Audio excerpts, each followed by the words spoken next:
Chapter 11. Bashir leaned against the wall by the door to Quark's back room and watched the activity. He wore a black tuxedo with tails. The coat fit snugly across his chest and the pants added length to his legs. He had bought the tuxedo during his last year at the academy, when several students had planned a gambling trip to Risa.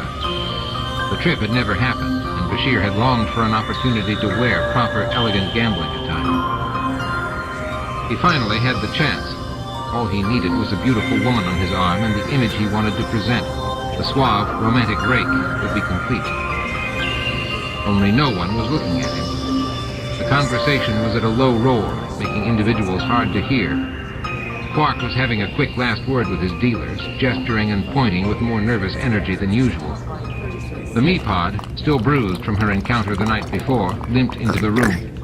She smelled faintly of rotted flesh, a problem with injured Meapods. He did not envy the person who sat next to her. Nor did he envy the person who was going to sit near the Grabanster. The round, furry orange male stood just inside the door, giving the entire area an odor of wet dog. But the group Bashir found himself watching the most were the Romulans. He had met Darak and Kinsak briefly the night before, and had been struck at their cool response to Naralak's death. This morning they actually laughed twice, although they kept their distance from the Klingons. A Vulcan walked by, head bowed as if in deep meditation. Bashir did a double take. Yes, definitely a Vulcan. How odd. He had met few Vulcans during his service, but he had studied them and their anatomy quite heavily at the academy. Vulcans did not belong in a gaming hall. There you are, you delicious man. The voice was warm, throaty, and female. Bashir turned in its direction, then wished he hadn't. Cynthia Jones stood beside him, her pink gown made of a material so thin it revealed everything. Her perfume carried the thick scent of roses. The scent would have been lovely if she hadn't marinated in it. She ran her finger along his sleeve. "You disappeared on me last night," she said. He blushed. He had had no intention of seeing her. She had made overt passes since he met her and her Tribble in the docking bay. The Tribble was clutched in her left hand like a purse. It cooed at him. I had medical business." She wrinkled her nose. "The murder. How ugly. I don't suppose there was anything you could do." Bashir shook his head. "She was dead long before I saw her. But I did have to tend the Meapod and Sergei Davidovich at separate times." Cynthia laughed. "They always fight. It's a tradition. They hate each other. It goes back to a simple 5-card stud game played for credits on a supply ship. The story goes that the Meapod called and Davidovich refused to show his cards." She frowned. "Or did Sergei call and the Meapod refuse? I forget. It doesn't really matter. The grudge was silly, as most of those grudges are." She tucked her arm in his. "I trust you bear no grudges." He raised his eyebrows, looking around the room for a way out of the conversation. Only Garak, the Cardassian, noticed. He smiled and nodded. Bashir nodded back. They had become friends of sorts since Bashir had helped Garak stop a Bajoran terrorist from dealing with 2 infamous Klingon women. Those women had gone into the back hall earlier. Tensions and counter-tensions, and so few of them had to do with the game. "No," Bashir said. "No grudges. Yet." Cynthia laughed again and pressed closer to him. "Shall we go in?" Relief washed through Bashir. Finally, escape. "I'm afraid I can't," he said. "Quark won't let me in the game." She put a perfectly manicured finger on his lips. The rose perfume shot up his nostrils, and he had to hold back a sneeze. "I thought you said no one held grudges against you." "Actually, Quark doesn't believe I'm qualified to play." Cynthia sighed and took her finger away. "Silly man," she said. "Quark doesn't know an experienced player from a novice. All he knows is the color of gold-pressed latinum." Bashir smiled and slid his arm out of her grasp. "I guess I will have to speak to him," he said. He put his hand on the small of her back and pushed her into the room. "Get your seat. I'll see what I can do." She gave him a flirtatious glance over her shoulder, then floated into the room. Or at least it looked as if she floated. The gown almost hid her tiny feet. Bashir let out the sneeze he had been holding. The odor of dead roses clung to him. Now he would have to get his tuxedo cleaned. The Grand Nagus of the Ferengi cackled from his chair in the center of the room. Speaking of tensions, if Bashir had to hear that laugh on a continual basis, he would go crazy. A tall, thin creature with an obsidian face and no visible eyes walked past. Bashir stared at it, trying to compare it to things he had read about in his alien anatomy seminar, but he could think of nothing. He would have to call it up on the computer when he got back to his office. Quark climbed on one of the chairs and clapped his hands to get everyone's attention. Bashir eased into the room. Quark had refused to give him a chair weeks ago, but that wouldn't stop Bashir from watching, at least until Quark kicked him out. After the noise had died down, Quark smiled. "The first annual Deep Space Nine poker tournament has begun." Applause and whistles filled the room. Bashir laughed. Even with the problems on the station and the murder, the atmosphere this morning was light. "My brother, Rom, will double-check your name against a list of people who have paid their entrance fee. No pay, no play. I'm sure we all will abide by that rule. That way the winner will receive great profit." The cheers doubled. Toward the back of the room, something chirruped. The Grand Nagus's laugh covered every sound in the room. Then the lights flickered. The cheering stopped as if someone had stuffed a rag in each player's mouth. Bashir leaned against the wall, feeling that shiver in his back again. When the lights went out the night before, someone had died. Besides the other problems at the station, by now everyone knew that the Ferengi ship had been destroyed. Bashir had heard conversation in the Promenade Replimat that suggested that the station was under attack. It certainly was malfunctioning. He had had to shave in his office this morning because the hot water was out in his quarters. He still hadn't had his cup of tea, and it seemed that the environmental controls were down. The heat in his back room was noticeable now. When the tournament got underway, the heat would probably become unbearable. The lights flickered a second time, but did not go out. Quark waved his hands. Obviously, the power fluctuations made him nervous as well. "You will find your initial seating assignments posted on the wall. Your chips will be given to you at your chair after my brother checks your name against the list. Please count your chips in front of the dealer to make sure the amounts are correct." "Wouldn't want you cheating us on chips now, would we, Quark?" asked a bald man in the back, forming the words around his well-chewed cigar. Bashir smiled to himself. It was just as he'd imagined. Rough and ready players, as willing to fight as they were to gamble. Quark sighed. "I am having you count the chips to make sure the game is above board and fair. We want you to have a good time at this tournament. Not to mention you want your 5%, said the silver-haired man at the next table. He did not smile as he spoke. "Well," Quark said with a huge, insincere grin, "we do need to make a profit, you know." "There isn't any point in playing if you can't make a profit." Bashir turned his head sharply. He recognized that dry, sarcastic voice. Odo. He stood at the door to the left of Bashir, and surprisingly was out of uniform. When Odo saw Bashir looking at him, he nodded. Quark saw him too and frowned. "We will be starting shortly, so please get ready, and may the best player win." Quark climbed off his chair as the noise level in the room rose and most everyone moved to the lists posted on the wall. Quark elbowed his way to the entrance. Rom had just stashed the last of the gold-pressed latinum bars in a side room where Bashir was certain they would not stay very long. "Rom!" Quark hissed. Rom looked up. "It's all there, Quark." Bashir doubted that, too, but the accurate money count was Quark's problem. He moved closer so that he could hear their conversation. "Any sign of Riker yet?" Quark asked. Bashir started. Will Riker? First officer of the Starship Enterprise?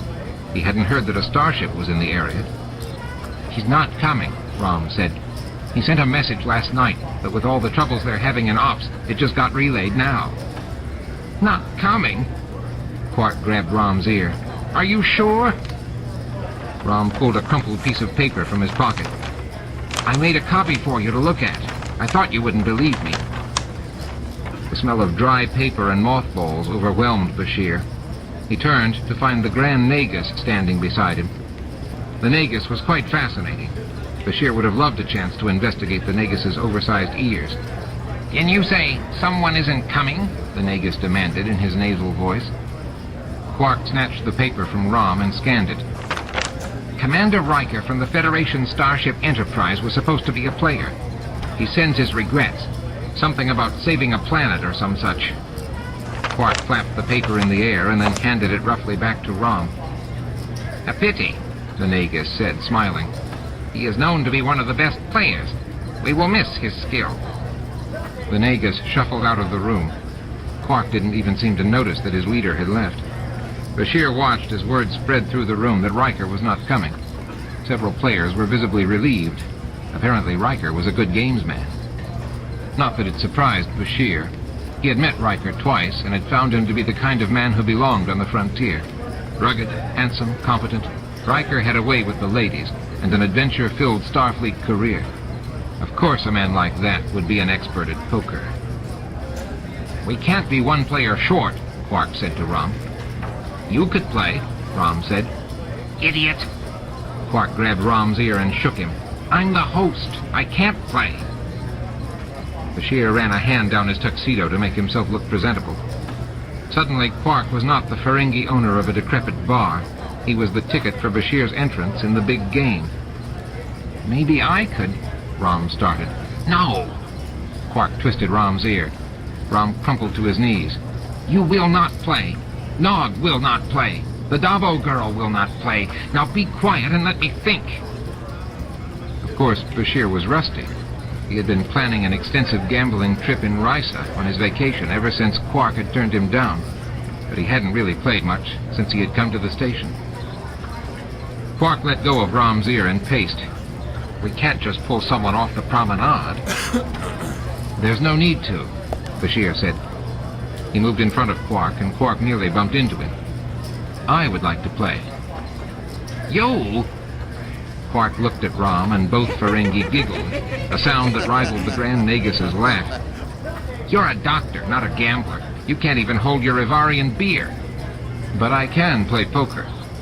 "But I can play poker," Quark said, imitating Bashir's inflections. "Anyone can play poker. My nephew can play poker. He just can't play very well." "I'm sure I could beat your nephew," Bashir said. "And I'm willing to wager I could beat most anyone in that room." "I'm sure you can," Quark said. "Beat my nephew, that is." "With a stick," Rom added. Then they laughed again, doubling over and slapping their knees. Bashir backed up to stay out of their way. He waited until the laughing eased a bit. "I am a highly ranked poker player," he said. "Highly ranked at losing," Rom said. He cackled so hard that he started to cough. Quark patted him on the back and laughed with him. "I have the entry fee," Bashir said. The laughter disappeared from Quark's face as if it had never been there. Quark stood up and approached Bashir. Even though Quark only reached Bashir's chest, Quark suddenly seemed taller and stronger. "You have 100 bars of gold-pressed latinum? How did a Federation doctor get so rich?" "It's not an unheard-of amount of money, Quark." "It is when it only pays for an hour's worth of poker."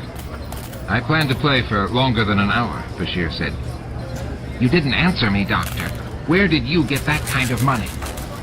"You always quiz your players on where they came about their entry fee." "Most of them don't work for the Federation." "But you were willing to let Will Riker in." "Riker is a well-known poker player. It's obvious where he got the money." Bashir crossed his arms in front of his chest. He was not about to tell Quark the truth. No one on the station knew of Bashir's small inheritance, which he had hoarded since his school days. "I got my money in the same place as Commander Riker." Quark grinned. "And where's that?" "I won it," Bashir said, "playing poker." Quark jerked back and looked him right in the eye. Bashir did not blink. He would bluff. He was good at bluffing. Quark squinted, as if that made Bashir's duplicity clear. "I have the entry fee in my office," Bashir said. Quark's eyes widened. Then he sighed. "Get it. You take Riker's chair. but be back immediately. I won't hold the game very long for you. You won't have to hold it at all, Bashir said. This will only take a moment.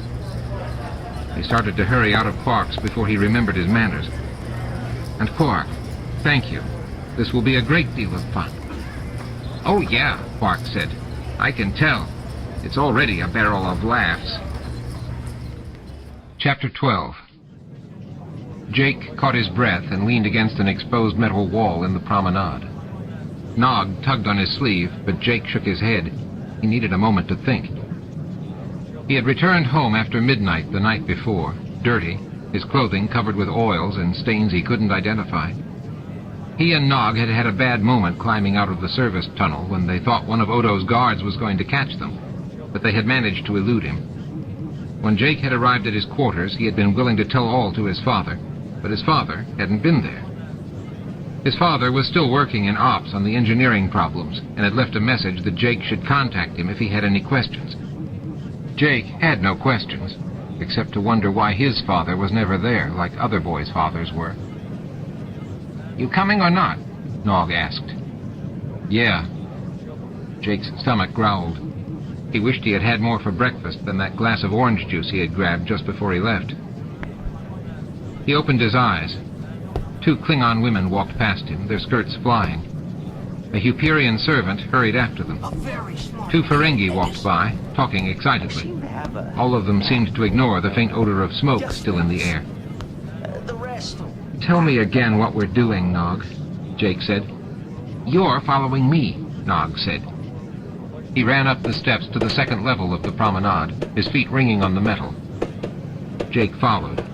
Nog pulled a side door that led into the upper level at Quark's, and both of them ducked inside.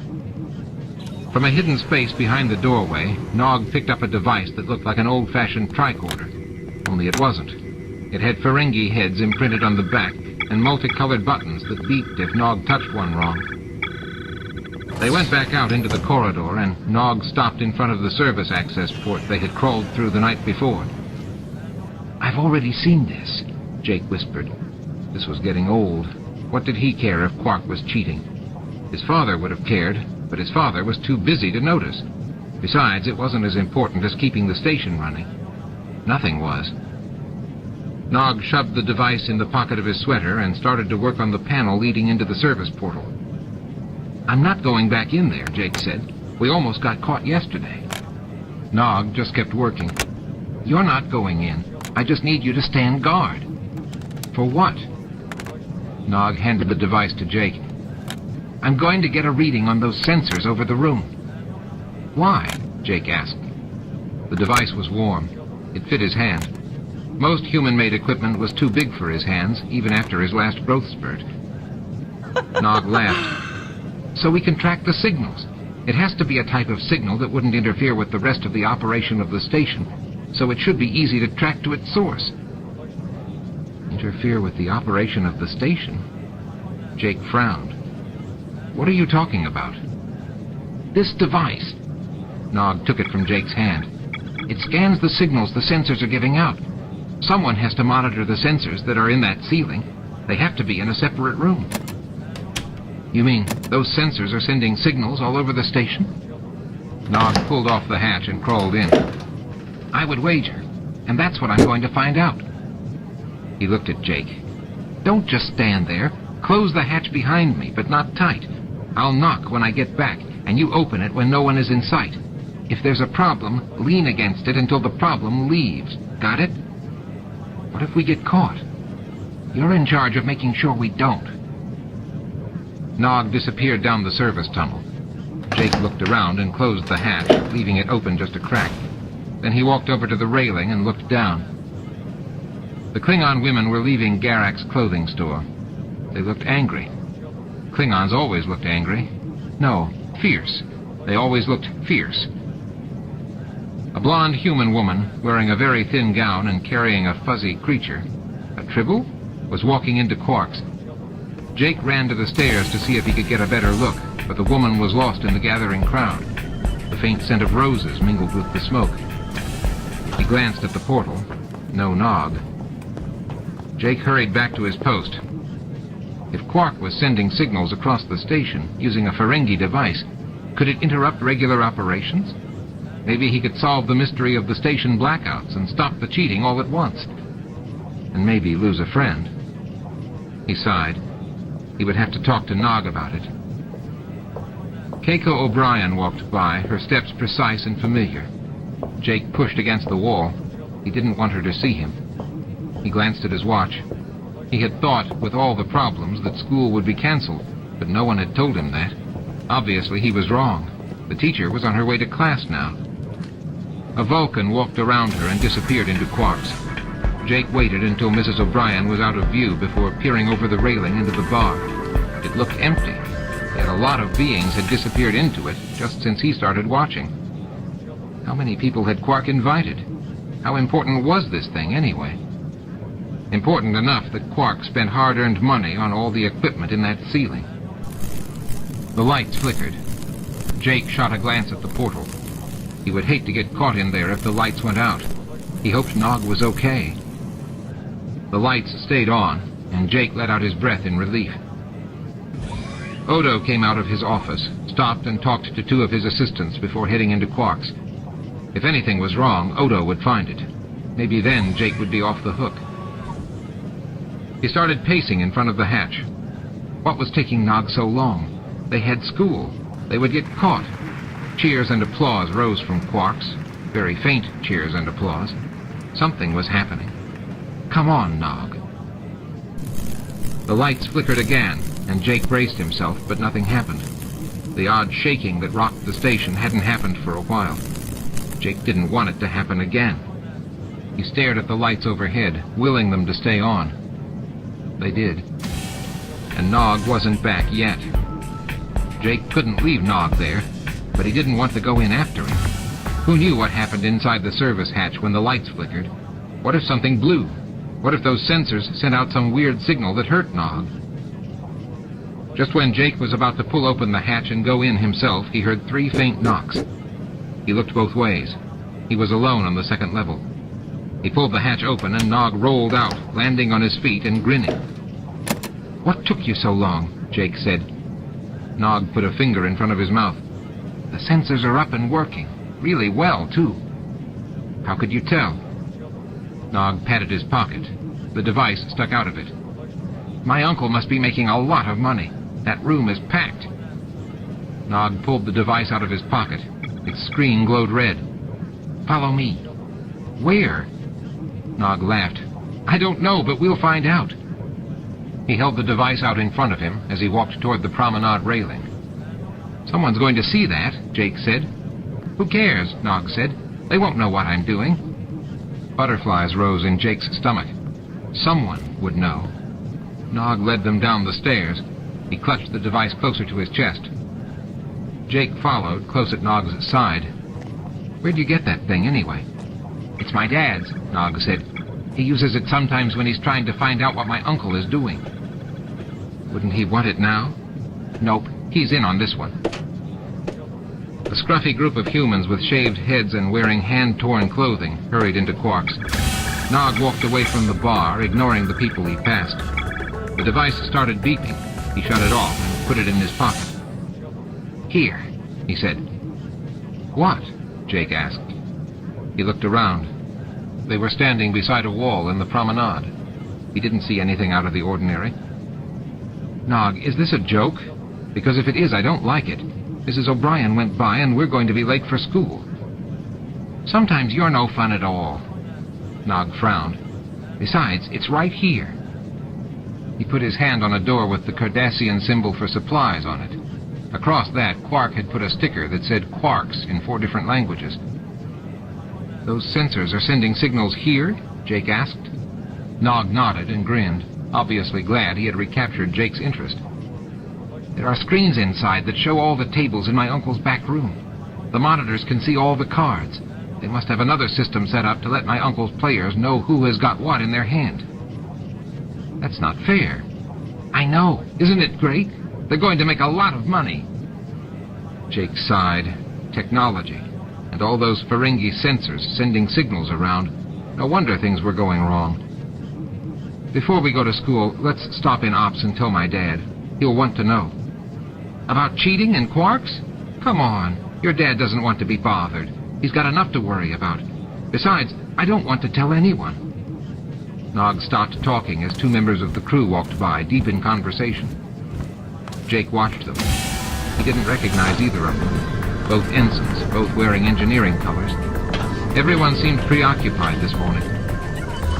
"We've got to tell somebody," Jake said when they passed. "No, we don't," Nog said.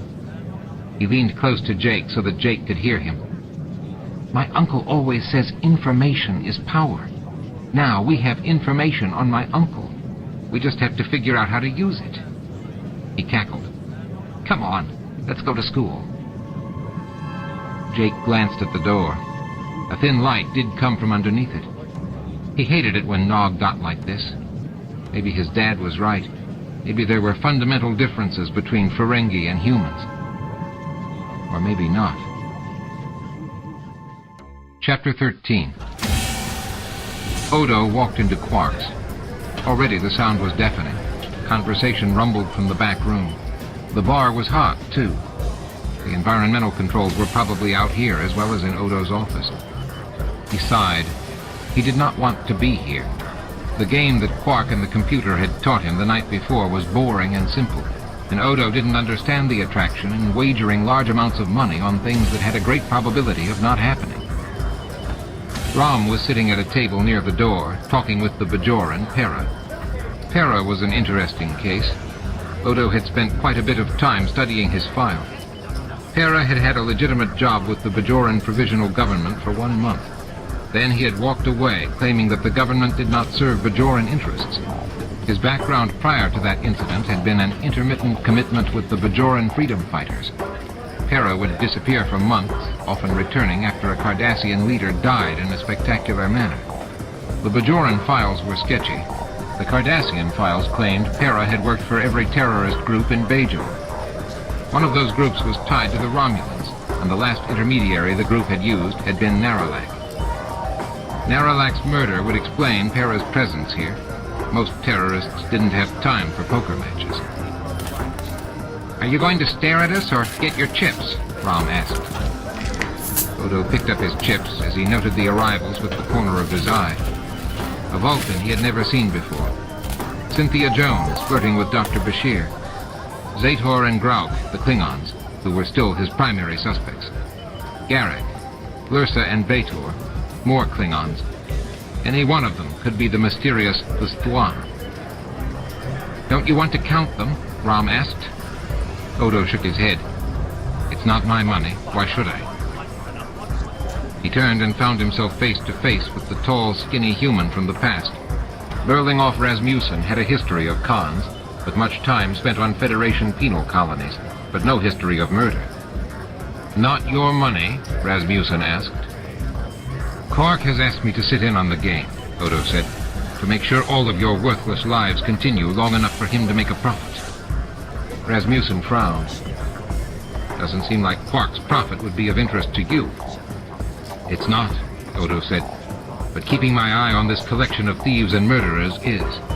There is a lot of money here, Mr. Rasmussen. I will be watching your hands very closely." "I always keep my cards close to the chest," Rasmussen said. "I was referring to your real hands. I couldn't care less what you do with your cards." Odo nodded to Rasmussen, and then went into the room. He glanced at his name on the chart, just as Quark had told him to do. Odo would be sitting close to the door. Good thinking, Quark. The better to observe what was going on. Right now, the other players were looking at their seat assignments and finding their places to sit. Odo sighed. It was time to get to business. He had already been in and out of the room several times, trying to find another way to deal with the murder. He still couldn't come up with a better plan. Perhaps it was fortunate that the game was so easy. It would give him more time to concentrate on the other players. A familiar laugh from the back of the room made Odo stop. Dr. Bashir was talking with a Vulcan. Both had chips in front of them. Dr. Bashir looked out of place in a black tux. His eyes were wide and his cheeks were flushed, as if he had spent a few hours alone in the holosuite. Odo recognized the look. Bashir wanted to be a part of all of this. Odo hurried across the room, not caring who he bumped. The Iritz, whose name he could not pronounce, nearly dropped its chips. He did not stop to help. He tapped Dr. Bashir on the shoulder. "Doctor, a word, please." "Odo," Bashir said, the pleasure evident in his voice. Really, the boy was too naive. Quark must have seen the entry fee and nothing else. "Are you planning to play?" "Yes, but I would like to speak with you beforehand." "It's really not done," Bashir said. "About the murder," Odo said, keeping his voice level. "Let's go to the promenade." "I am not going to leave my chips," Dr. Bashir said. He touched the Vulcan's arm. "No offense meant." "None taken," the Vulcan said. "The crowd here is disreputable." "Quite," Bashir said. Odo rolled his eyes.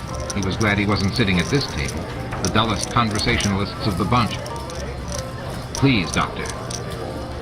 Bashir stacked his chips and stood. He led Odo a few feet away from the table, all the time studying the chips.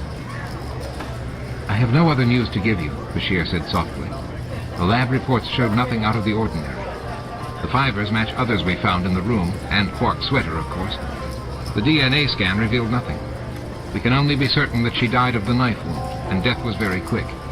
Whoever killed her had a knowledge of Romulan anatomy." "Klingon?" "I doubt it," Bashir said. "Klingons have honor. They don't usually stab someone in the dark." "Another Romulan?" "Possible," Bashir said. "But why here? Why now? And why use a Ferengi knife? I ran some tests on that knife before giving it to your people. It was clean in all ways, except for a bit of chilled grub worm that got into the wound itself. That would suggest to me that the killer had taken the knife from a dinner table and then used it later. There were no prints on the handle." "Yes, we found that too," Odo said. "Bits of chilled grub worm in the wound. You didn't tell me that before." "That was the unidentifiable substance I had mentioned last night. It's in my report. I don't suppose you had time to read it." "Not hardly." Odo had spent too much time with Quark learning this silly game and interviewing what suspects he had. Then he spent even more time going over the site with every bit of equipment he had. The oddest thing, and the one he had told no one about, were the strange signals he got, as if someone were monitoring the room. Because of the engineering troubles on the station, he wasn't sure his readings were accurate. He would double-check them later. The Vulcan brushed Bashir's chips. Bashir took a step forward, then stopped when he realized that the chip files were undisturbed. "Is that all, Odo? I really must get back." "No," Odo said. "I want you to keep an eye out for anything unusual. I don't like having a killer loose on my station." Bashir smiled at him. Odo took a step back. He had not expected that response. "Knowing gamblers," Bashir said, "I would be surprised if there was only one." Chapter 14. The walk was much too far. The Grand Nagus Zek leaned on his staff and moved as quickly as his wobbly legs would carry him. He had been winded when they reached the turbo lift, but now that they were in a hallway leading to the living quarters, he was just plain tired. Still, he could make the walk there and back alone. He was old, but he was not weak. It would do Krax well to remember that. Krax took the Nagus's arm, but the Nagus shook his son off. Myhardu, his servant, followed at a close distance, ever ready to assist the Nagus or defend him. "This is much too far," the Nagus said. "The game will start without me." "Quark would not dare start without you," Krax said. If the Nagus wasn't in such a hurry, he would have boxed Krax's ears. "Quark will do whatever he can," the Nagus said. "He was not too happy about fronting me money to play in the game. Especially since we managed to save most of our gold-pressed latinum." Krax giggled. "You are brilliant, Father." "You should have realized that by now," the Nagus said. "Will the equipment work this far away?"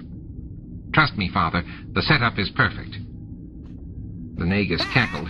"Trust you? I'm not that old. Now quit babbling and show me." "We should have come earlier this morning, Father, when we had time." The Nagus gripped his staff tighter. One more comment like that and he would box Krax's ears with the staff here in the corridor. I want to see how it works when there are people in the room. You cannot leave these things to chance, Krax. Yes, Father, Krax said. He stopped in front of a door that looked like any other through the ring. He pressed the lock on the side and the door slid open, revealing a Ferengi screen made of black cloth and decorated with Ferengi heads that matched the one on the staff. The heads were sewn in gold thread. The Nagus glanced at my Hardu. His tall, thin humanoid servant had no trouble looking over the screen. Good work, Krax, the Nagus said. You have only prevented Ferengi from seeing inside. Krax was looking at my Hardu in dismay. I will fix that, Father. See that you do, the Nagus said. He pushed around the screen. The main room of the living quarters was oblong with a large eye-shaped window that opened to the stars. It was not as nice as the one he had stolen from Quark. Quark's quarters this visit, not Rom's, but it still fit 10 Ferengi comfortably. Each Ferengi worked on a makeshift table, staring at small monitors before them. Headsets were pinched to their right lobes, and a small implanted microphone behind a gauze privacy screen covered their mouths. The old-fashioned technology worked better in an operation like this, so that the many voices speaking in a room were filtered out. The recipient heard only the voice he was supposed to hear. The Nagus walked around the first table. The monitor was small. Krax must have borrowed Federation equipment, but it worked. He could see the layout of the first table in Quark's back room perfectly. The green felt surface, the chips littering each place, and the arms and hands of the players. Those who had fingers were playing with chips or tapping nervously on the table's edge. The dealer had placed an unopened deck of cards in front of her place.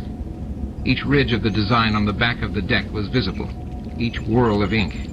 Even if the players turned the cards at an angle and held them to their chest, the sensor up above would be able to read them. Very good, the Nagus said. I am glad that Quark has fronted our place in the game, because this setup looks like it has cost a small fortune. Oh no, Father, Krax said. These are your loyal servants who expect only a paltry remuneration for their services. One of the Federation officers donated the monitors when I so kindly asked, and the commander has provided this place out of courtesy for me because our ship was destroyed. The Nagus smiled. Krax was learning his craft after all. Very good, getting this much equipment at so little cost. He moved to the second monitor. It too showed a table covered with chips. No game had started yet. He was right. Quark would wait. Quark does not know of this? The Nagus asked. He was not around when we tracked his signals. We found his sensor devices late last night. They are in perfect position. We can bleed the information off of them with no problem. Krax stood at his full height when he spoke, as if tracking the signals were his own idea. It's a good thing that I knew he would cheat, the Nagus said, using his tone to keep his son in place. Yes, it is, Father. I would never have thought of that myself. The Nagus pushed Krax. Krax had to catch himself on the back of a chair before he crashed into a third monitor. That's right, the Nagus said. You are still too stupid to come up with anything so creative on your own. Now, are our players in place? Krax rubbed his shoulder, obviously in pain. Good. Krax had to find a balance between fawning and idiocy. He pointed to 4 different screens. We have one at each of those tables. The players all have a receiver just inside the lobe so that we can communicate with them. You had them put the receiver well inside the ear, didn't you? The Nagus asked. Krax nodded. Yes, Father. No one has forgotten that unfortunate occurrence on Risa, when Grawl was caught cheating because the human next to him overheard the receiver. Good, the Nagus said. Krax had gotten the hint. Krax had been the one to improperly place the receivers in that infamous Risa game. The Nagus wanted Krax to make sure the Nagus had not forgotten. Krax could not afford many mistakes. Ever since Krax had blown his chance to become Grand Nagus the last time they had visited this space station, the Nagus had been looking at all of his son's actions with disfavor. The Nagus grabbed the shoulder of the nearest Ferengi. He did not want to ask Krax this next question. You have been watching the monitor all morning, the Nagus said. How has the system been working? Krax slid his face between the Nagus and the other Ferengi before the Ferengi had a chance to answer. Actually, Father, there have been a few bugs. A few bugs? The Nagus said, his voice rising. He should have known better than to trust Krax with a makeshift system. This trip had been a disaster even before the ship blew up.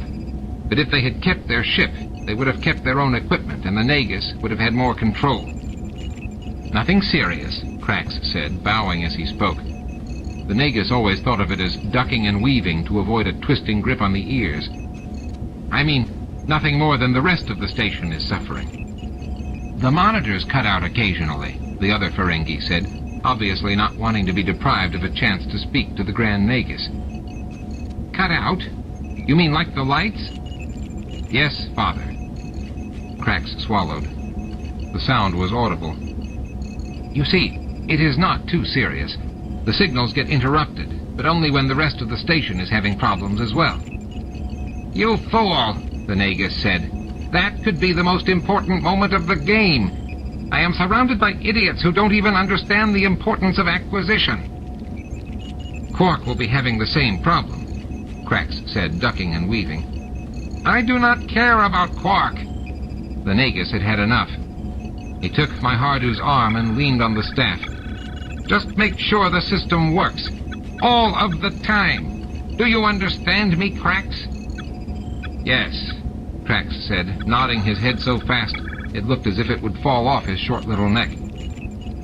If I lose 1 bar of gold-pressed latinum, just one, due to your idiocy, you will no longer be by my side. Is that clear? Yes, Father, Krax said. It will work. At that moment, the lights flickered, and every monitor in the place went dark. Ferengi fingers moved across keypads, made fists, and pounded the top of the Federation's screens. One by one, the monitors came back on. It will work, eh, Krax? The Nagus said. He shook his head. Good thing he was playing with Quark's money himself. Then at least the Nagus would make a slight profit, the enjoyment of the game itself, even if Krax's system was a bust. Remember, he said, shaking his staff at Krax and the other 10 Ferengi, every one of you will no longer get special favors and deals from me if this plan fails. Fix those monitors, now. And my Hardu, the servant nodded, get me back to the game as fast as you can. If that Quark starts without me, I may have to fine him a few bars of gold-pressed latinum. The Grand Nagus paused, and then he smiled. On second thought, let's dawdle. I could use the money. Chapter 15. The tables were full, the conversation roaring, and the chips gleaming. Carefully wrapped decks of cards sat in front of the dealers' chairs, and the dealers stood behind them waiting for Quark's signal. Quark watched the door. Where was that Nagus?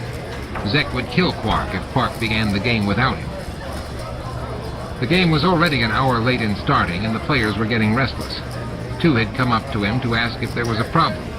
He had reassured them that everything was all right, that the group was only waiting for 1 more player. A player who had been around when Quark posted the schedule, but was gone now. The Nagus was up to something. But then, that was what made him the Grand Nagus of all the Ferengi. Quark wiped a hand over his brow. The environmental controls still hadn't been fixed, and the room was stifling hot. The mingled smells of unwashed human bodies and strange aliens made his nostrils twitch. The stink would only grow worse as the game continued. Players would not leave their posts until their last chip was gone. By the end of the game, the final 2 players might well have been at the table for days. The lights went out and the conversation stopped. A group of 80 beings held their breath. Quark started counting, praying that the emergency generators would kick in. They didn't have to. By the time he reached 10, the lights were back on. The conversation resumed as loudly as it had been before. It almost seemed as if the players' voices were connected to the power grid. Quark smiled at the image.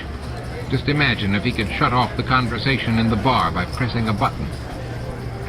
Someone tugged on his sleeve. He looked over to see Rom cowering beside him. Quark closed his eyes. Another problem. Rom tugged again. Quark opened his eyes and grabbed Rom's hand. Careful, Quark said. You'll ruin the sweater. I'm sorry, Rom said. His apology came too quickly. Something was wrong. I need to speak with you. So speak, Quark said. Not here, Rom said, looking around. Quark glared at him. He didn't want to leave the room. He had a large investment to protect as well. Finally, Rom leaned over and whispered, The signals are cutting out. They're doing what? Quark shouted.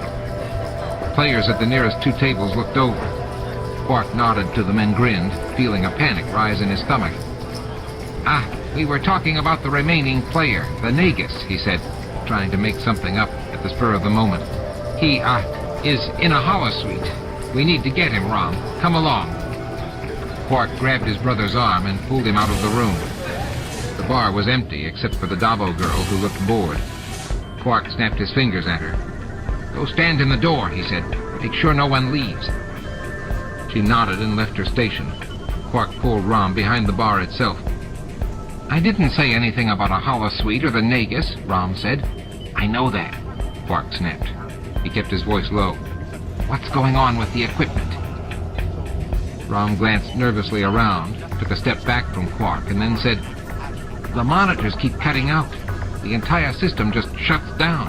I personally checked all the circuits again, but found nothing. The Starfleet ensign, a pretty young woman whose eyes, skin, and hair were a fine chocolate brown, peeked in the bar, apparently startled that it was empty.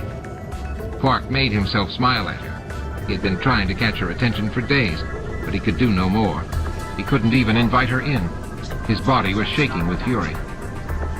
The ensign smiled back and ducked into the promenade. Quark whirled on Rom. The monitors were working fine 2 days ago. What have you done to them? Nothing. Alarm made Rom's voice rise. I have simply got them to work every time they stop. How long has this been going on? Quark asked. Since last night, Rom said.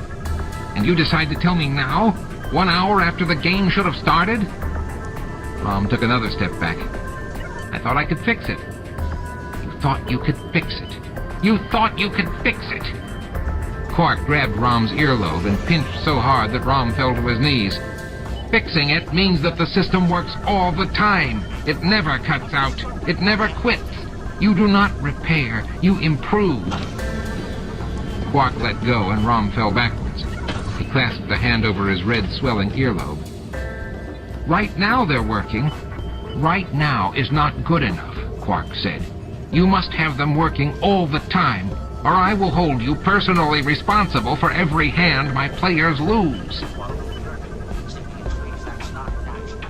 End of Side 2.